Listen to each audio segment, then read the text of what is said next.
Tigas to. Lalabas natin. Ito yung C-clip niya.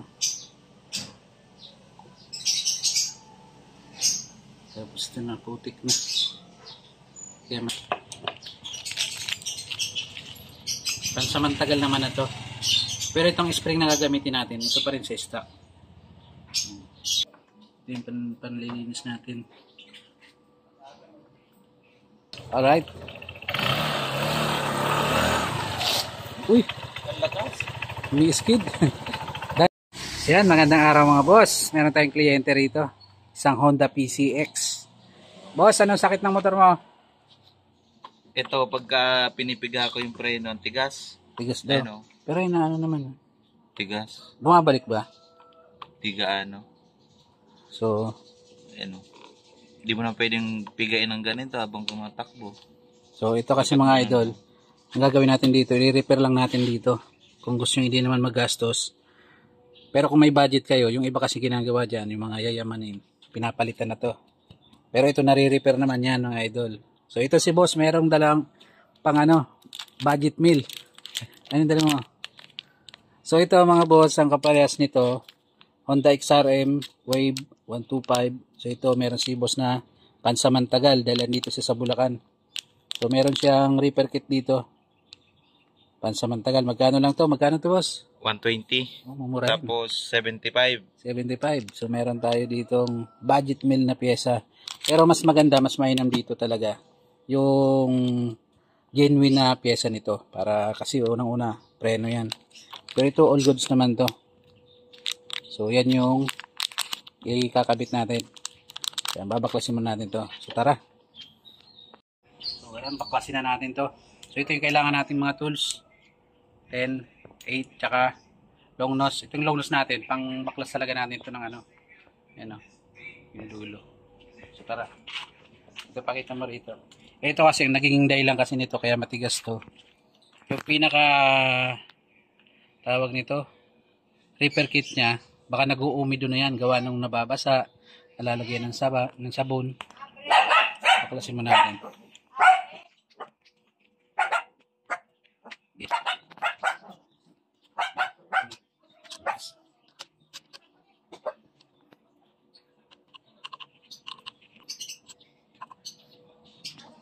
Ito yung papalitan natin. Medyo napudpud na rin pala ito. So para mabaklas natin itong maayos, kalasin na natin to ng buo. Luwagan. Ito muna unahin natin luwagan. Pero naglagay kayo ng sapin dito para sa brake fluid. Kung sakaling tumagas. Ayan. Tatagas sa lagyan. Luwagan lang muna natin. Tapos next natin to. Kalasin muna natin to.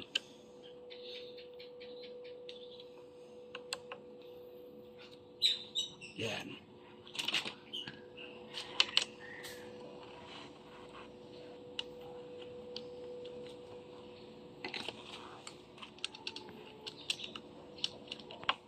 Kalas na natin. Yan ang kadali. Tapos kuha tayo pansaw dito ng brake fluid. Kasi matatapon yan. Kakalasin na natin to. Aso. Ito dong. Sahod mo dito dong.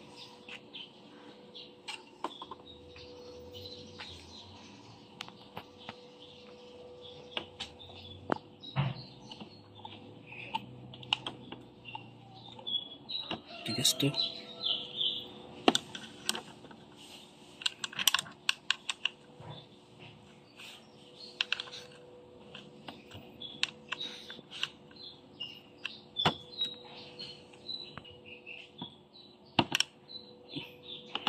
Tindigan, ulagan, tumulo.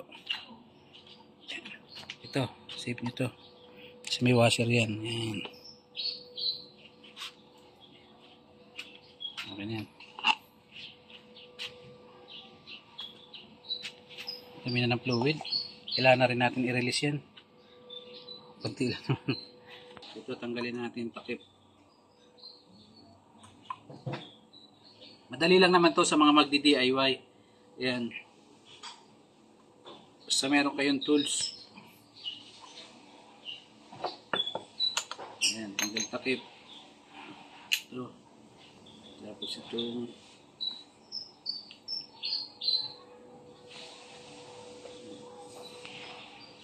pala. Ayan. Mahalata yung may diferensya na kasi hindi na gaanong, pero tingnan natin kung tatapon niya pag piniga. Ayan. Piniga natin to pero hindi tumatapon yung fluid. So ibig sabihin may bara na yung ano, yung butas niya dyan. Alright. Ayan, natanggal na natin yung laman. So ito yung next natin. Itong rubber na to. So mas maganda pag nakuha natin tong buo, hindi masisira. Pero ito sa tingin ko matigas to. Yan.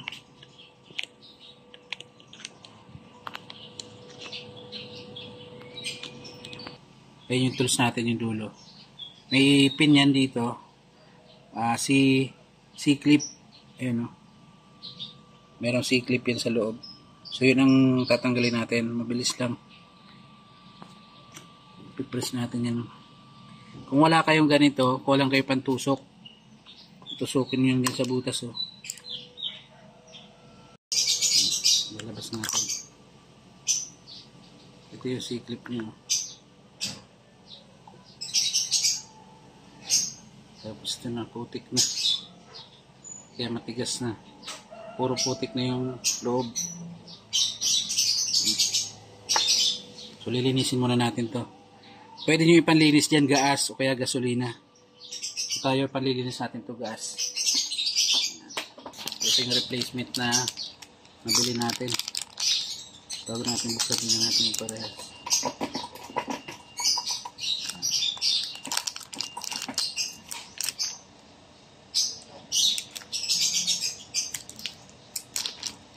Itong mga kasama niyan.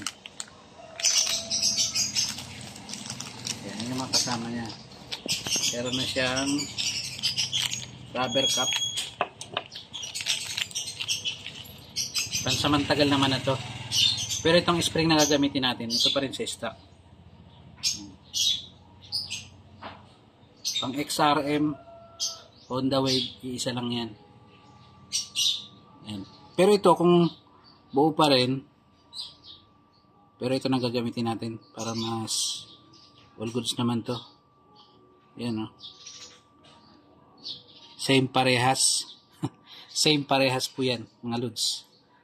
Yan. Meron na ng C-clip. May kasama na rin C-clip. Alright. Ito yung panlilinis natin. Gas. Istakan natin ang gas. Takpan natin sa kabilang dulo. Lagyan ng gas. Yan, nasa kusina.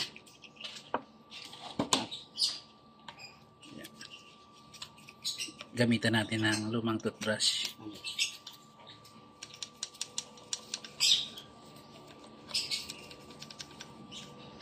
Ito yung pinakaloob na ito. Huwag na nating liyahin para hindi magasgas. Kasi mahirap pag nagasgas yung pinaka ano na yan. Tatamaan ditong ano na yan.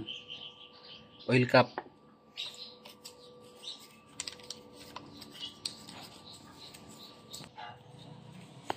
Dami na natin linisin yung labas na yan. Pati yung loob na to. Kasi puro putik-putik na yan.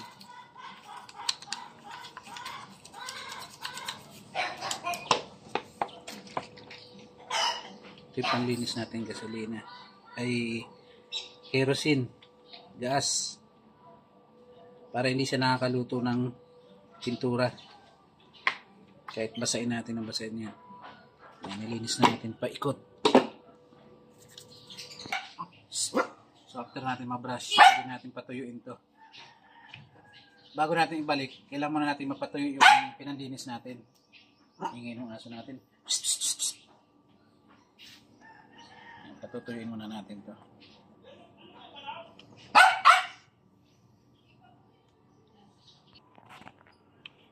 Yan. So malinis na yan.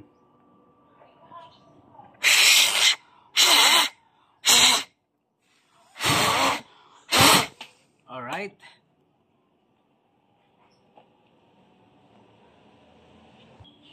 Ito, napatuyo na natin. Nalinis na natin, lalagay na natin to. So, gagamitin pa rin natin itong spring. Yung luma. Mas mahaba. Pares lang to.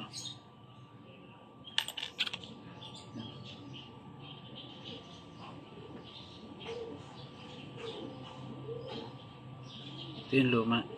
Yung luma mas manipis pala. Ito yung bago. Kahit yung bago na palang gamitin. Para simple.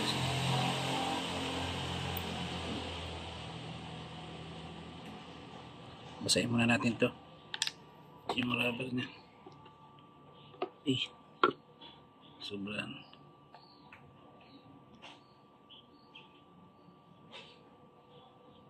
Pasok natin.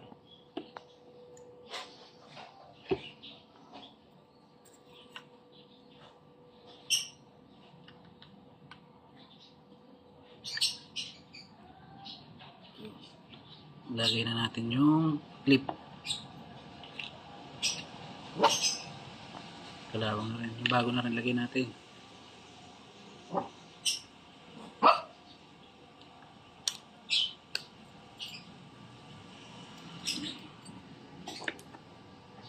Gamit ang ating tools.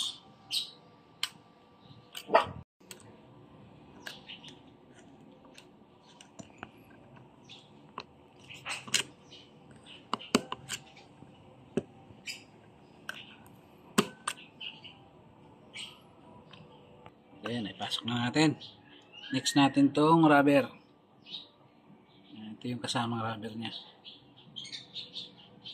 Ito yung magsasala sa tubig niya para hindi mapasukan.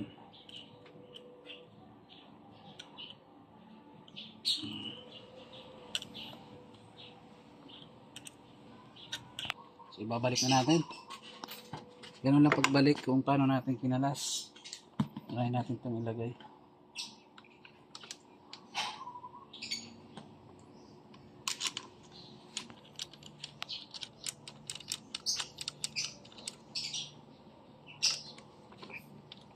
Next natin, babalik na natin to.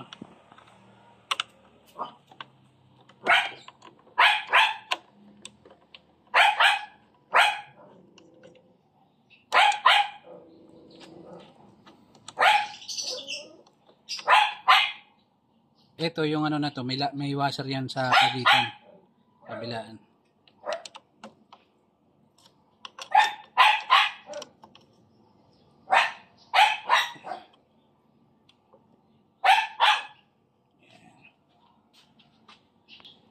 Ito next natin babalik. Yan.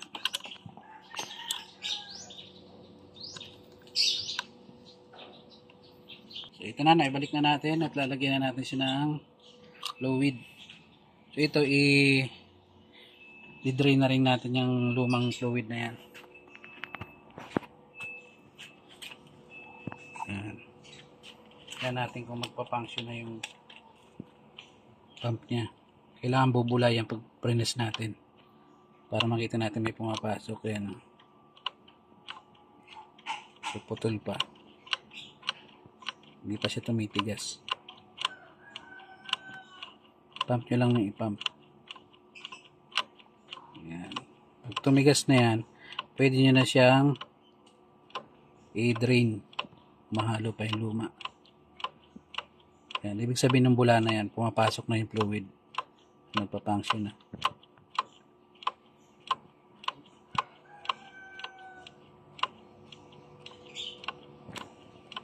So yan mga idol, i-blade na natin yung laman na stock na fluid. Yan, so pa ganito na mag-blade yan. Doon ka formalon. Yan, bomba. Mga 5. Oops, permis. So saka natin i-blade dito. Yan, ito yung blader niya. Yan, saka natin pakakawalan. Oop, tumulo na. Sarado. Bomba. Oops. Blade. Yan, ganun lang mag-blade. Sarado. Bomba. Okay. Permis. Pakawalan natin dito. Yan. Bomba. Check mo kung may wala nang laman dyan yung ano. Meron pa. Dagdagan ulit natin. Sige. Okay, nakapermis na. Yan. Ganun lang mag-blade. Bomba. Permis. Yan. Bomba.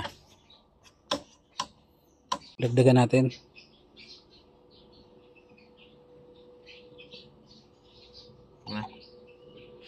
Sauce blade na naman natin. Sa baba. Yan. Bomba. Tigas na. Saka natin pakawalan dito. Yan. Bomba. Permis. Bomba.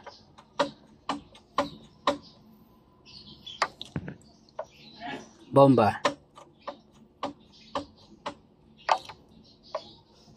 Bomba.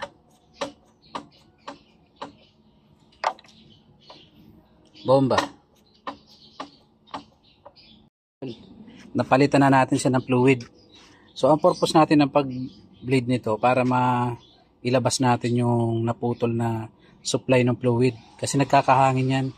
Tsaka pinalitan na rin natin yung fluid niya kasi madumi na. So ayan, clear na yan. Oh. Malinis na. Ito yung gamit natin.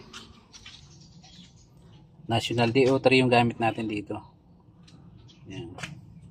Alright. So yan, after natin ma-blade, ito meron tayong tubig na may ano, sabon. Para mahugasan yung fluid ng mga tumapon dyan. Yan, test drive na natin. Tingnan natin kung umaandar yung pagat ng preno. Alright. Uy! May skid. Dahan-dahan lang. Yan, yan. Uy! Tapos. Dahan-dahan. Sabayan mo pa rin ang likod.